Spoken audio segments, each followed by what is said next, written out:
beaucoup. Et notre candidat numéro 3, Louis Alliot, pour 6 minutes chrono. Merci, messieurs les présidents, mesdames et messieurs. Merci pour cette convention. La question des travaux publics reste fondamentale pour notre économie locale. Les collectivités sont les partenaires naturels des acteurs, puisqu'elles représentent cette année 45% de la clientèle. Les chiffres montrent que l'investissement public a baissé ces dernières années, mais on ne peut pas penser Perpignan sans penser, Monsieur le Président, communauté urbaine de Perpignan, avec évidemment des chiffres et un contexte qui est contraint. 841 € de dette par habitant, c'est le double de la moyenne nationale pour ce genre d'agglomération, la baisse des dotations de l'État, la création de nouvelles taxes, je pense à la GEMAPI, et notamment la CFE qui est 10 points au-dessus de la moyenne nationale, ce qui n'est pas rien dans la communauté urbaine. Plusieurs chantiers essentiels seront lancés lors des prochaines années. Je me veux un partenaire avec d'autres pour enfin avoir cette ligne LGV à Perpignan qui a au moins 10 ans de retard et dont on paie aujourd'hui cash l'absence.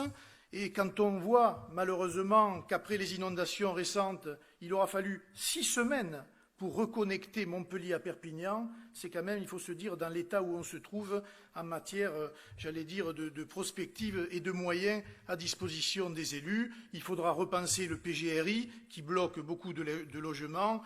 Il y aura la reconquête du centre-ville dont certains de mes collègues ont parlé. On peut aussi parler de la RN 116 qui est aujourd'hui dans un état très difficile. Mais ce n'est pas tout. Il faut aussi impérativement adapter nos infrastructures à la nouvelle économie et faire un effort spécifique pour adapter et moderniser tous les réseaux. C'est une politique qui devrait être corrélée au département et à la région. Il faut réduire les inégalités territoriales qui nous plombent et en soutenant l'investissement chez nous, car nous avons été les grands oubliés des politiques territoriales de ces dernières années. L'investissement public doit être le moteur du développement local et le principal vecteur du recrutement, de la formation et de l'insertion des citoyens les plus en souffrance. Je crois à une agglomération stratège, à une mairie stratège, capable de financer et de porter des projets d'envergure qui feront notre avenir. Investir, c'est gagner sur le long terme, en croissance et en dynamisme. C'est aussi rendre la ville et la communauté urbaine plus agréables, encourager les installations de long terme et favoriser l'attractivité générale du territoire, rénover ce qui doit l'être, poursuivre, c'est-à-dire ne pas casser ce que les prédécesseurs ont fait, et construire, c'est-à-dire les projets qui seront mis en chantier dans la nouvelle mandature.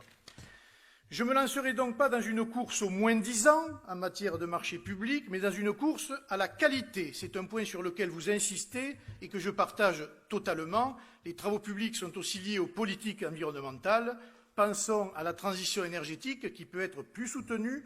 L'énergie la plus propre et la moins chère est celle qui n'est pas consommée. Nous augmenterons significativement les budgets liés à cette transition en poursuivant les efforts qui sont déjà faits. Cela a un coût, mais l'économie sera importante à long terme et les entreprises locales y trouveront des débouchés intéressants. De la même manière, nous irons vers l'autonomie énergétique totale de l'ensemble des bâtiments publics municipaux et mettrons en place des incitations pour les particuliers et les entreprises qui feraient ces choix. Tous ces objectifs sont remplis en donnant pleine confiance aux professionnels locaux. Je soutiendrai évidemment l'emploi local au maximum dans le cadre des marchés publics, tout en respectant les obligations légales.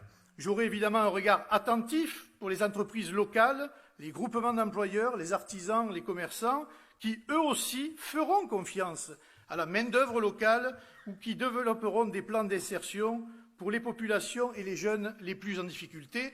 Une clause sociale et environnementale sera demandée pour tous les travaux, l'objectif étant bien sûr de créer de l'emploi pour les jeunes de chez nous qui en ont besoin et de pérenniser nos entreprises. Tout sera fait pour faciliter l'installation de nouvelles entreprises locales en jouant sur une fiscalité plus attractive et sur des facilités administratives. Il faudra sans nul doute négocier de nouvelles zones franches à Perpignan, tant l'activité économique est en difficulté. Pour l'attribution de marchés publics, il est possible de combiner la solution proposée par le juge administratif et le concept de développement durable.